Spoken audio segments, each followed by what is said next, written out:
It's hard to know exactly why racism was on the rise again. Obviously, I played in an era where it was particularly objectionable and awful, but it does seem to be rearing its ugly head again. Obviously, it's never disappeared entirely, but I think we seem to be making great inroads. But it does seem to be creeping back into society. I'm no expert as to how or why. I think obviously a lot of it is down to, perhaps around our newspapers and the targeting of refugees in particular, possibly. Blaming the ills of the nation on perhaps foreigners. Maybe the whole Brexit thing has tipped people a little bit that way in some senses. It's difficult to pin it down to one thing. I think it's just a kind of gradual progression of something that we thought we were getting on top of and we thought was improving, but sadly it's no longer the case, and it's gone back not quite to the levels that it was perhaps in the 70s and 80s when I played, but it's upsetting. Well, I think the facts are that they bring so much more than to our economy than they take out. There's plenty of jobs to go around. Would the NHS survive without people coming into this country and filling those jobs? Will we have enough nurses? Will we have enough doctors? No.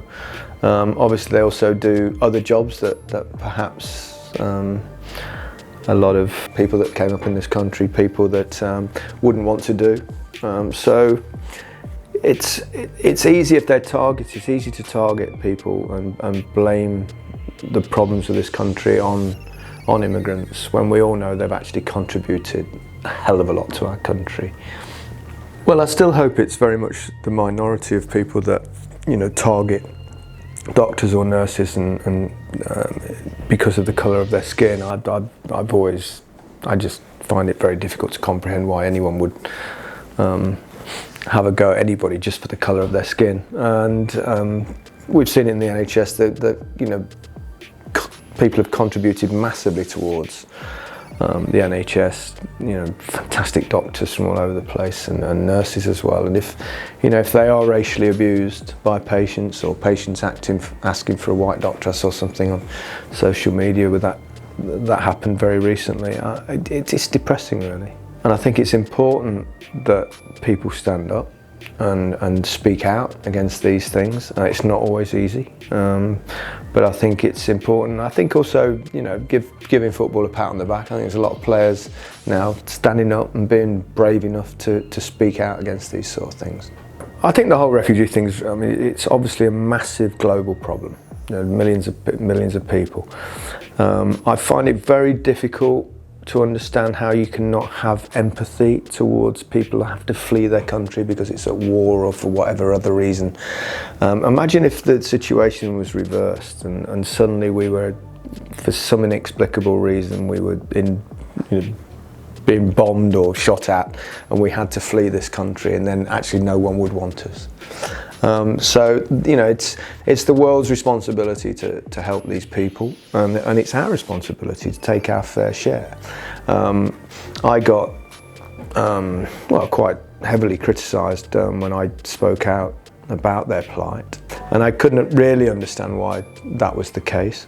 It was, newspapers did it for whatever their reasons. I find it difficult to comprehend, but it's a massive global issue, and we're all human beings. We're not, nobody's more superior to someone else.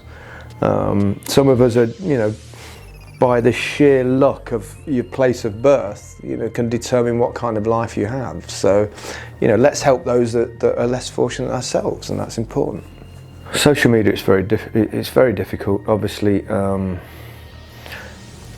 anything that's very racist should be clamped down on. Police can be involved in times, and that's happened. But it does give a voice to the anonymous. and it's, you know, people can hide behind some sort of social media account, whether it be Twitter or Instagram, whatever else. And if they're that way inclined, if they've got racist tendencies, they can spout their bile and get away with it. And you can change their Twitter, you know, change their account the next week and just be largely anonymous. So it's, I wish I had the answer. I don't really know. Obviously, you know, the Twitter, Instagram, all these, Facebook, they need to be on top of that more than perhaps they currently are, because it's wrong and it's damaging. But it's a difficult one to solve. I pretend to have the answers. I don't know how and why racism has suddenly jumped into the football world again. I think the one thing that if there is issues in football, they're noticed because football is so huge, and it's massive in the media, and so every little thing is noticed because it's a microscope, which is good and bad, because obviously it gives the chance for the odd racist to, you know, get some publicity if that's what they want, but at the same time it's also a chance for us to notice it, and I think it's a shame for football, because football actually, if you really think about it, does more than many other areas of the world in all sorts of different ways. Because if you go in a football dressing room, you've got, you know, mixed ethnicities, real diverse backgrounds within a dressing room, and players just sit there. They don't look at people's skin colour, they look at their abilities as a footballer. They look, he's good on the wing, he can cross it, he can head it, he can score. They don't think, well, he's black and he's white and, you know, he's Asian, or they don't think like that. I don't think he's Muslim or this. It's not. It's about the abilities of the football player, and there's a real togetherness in the football community. Now, the racist issues around football, obviously there will always be the occasional exception within the game, but by and large it doesn't exist within the dressing room, but obviously it exists around football, and that is really more of a society problem than a football problem. But at least football can speak out and deal with it, and we've seen so many other players do that in recent times, and I think that's really important, and because we've got to change it again.